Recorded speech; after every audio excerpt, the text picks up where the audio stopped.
এখন কিন্তু প্রচণ্ড গরম পড়েছে, যা বলার বাহিরে। তারপরেও কিন্তু গৃহিণীদের কাজ করতেই হয়। আর এত কষ্ট করে সুন্দর সুন্দর রান্না করে পরিবারের সামনে দিতে পারলেই কিন্তু গৃহিণীদের কষ্ট সার্থক হয়। হ্যালো বন্ধুরা, আসসালামু আলাইকুম। কেমন আছেন সবাই? আশা করি সবাই অনেক বেশি ভালো আছেন, সুস্থ আছেন এবং নিরাপদে আছেন। আবারও চলে এলাম আপনাদের মাঝে নতুন একটি গল্প কথা নিয়ে। আপনাদের সাথে গল্প করব আর রান্না করব। আপনি আমার ভিডিওতে ক্লিক করেছেন, এর মানে আপনি ব্লগ দেখতে অনেক ভালোবাসেন। আমি গ্রামের রান্নাবান্নাগুলো, গ্রামের সিনারিগুলো আপনাদের সামনে তুলে ধরার চেষ্টা করি। জানি না কার কাছে কতটুকু ভালো লাগে। যদি ভালো লাগে থাকে প্লিজ একটা লাইক দিয়ে দিবেন। আপনার একটা লাইক আমার পরবর্তী ভিডিও বানাতে উৎসাহ যোগাবে। ছোট্ট একটা কমেন্ট করে জানাতে পারেন আমার এই ভিডিওর ভালো দিক এবং মন্দ দিক। যদি বেশি ভালো লেগে যায় তাহলে সাবস্ক্রাইব করে আমার পাশে থেকে যাবেন।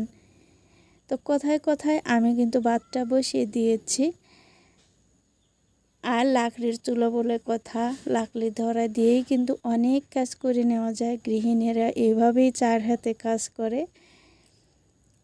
তো আমিও সেরকম গাছ থেকে একদম আমার সবজি বাগান থেকে টাটকা সবজি পেড়ে নিয়ে এসেছি, রান্না করব।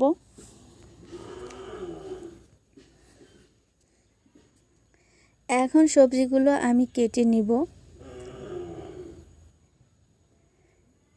তো এরকম গ্রামের ভিডিও কার কার দেখতে ভালো লাগে কমেন্ট করে জানাবেন। অনেকেই আছেন আমার ভিডিও দেখেন কিন্তু লাইক দেন না। তো অনেক কষ্ট করে ভিডিও বানাই, একাই ভিডিও বানাই, যার কারণে হয়তো শুধু আমি আপনাদের মাঝে রান্নাবান্নাটাই শেয়ার করি, সেভাবে শেয়ার করতে পারি না, যেহেতু একা ক্যামেরা ধরতে হয়, একাই কাজ করতে হয়। এখানে যে আমার মামুনিটা আমার রান্না করতে আসছে, আমার রান্না দেখতে আসছে।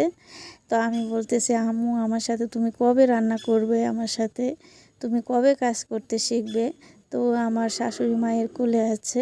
এই দিক থেকে যে কাটাকাটিগুলো করে নিয়েছিলাম, এটা অফ ক্যামেরায় আমি সুন্দর করে ছোট মাছ দিয়ে মেখে নিয়েছি। এখানে যে ভেন্ডি সিদ্ধ করে নিয়েছি। তো মোটামুটি সবগুলো কাজই আমি গুছিয়ে নিয়েছি। এখন রান্না করলেই কিন্তু হয় না, রান্নাঘরে প্রচুর কাজ থাকে এবং রান্না করতে আসার আগে এবং পরে। তো এখন যে আমি এই যে ময়লাগুলো ফেলছিলাম, ময়লাগুলো আমি ফেলে দিয়ে আসব। কারণ আমি যখন কাজ করি চেষ্টা করি যে পরিষ্কার পরিচ্ছন্নভাবে কাজ করতে। জানি না কতটুকু করতে পারি, আপনাদের তা বুঝাতে পারি বা তুলে ধরতে পারি। তো আমার রান্নাঘর সব সময় কিন্তু এরকম চকচকে তকতকে থাকে।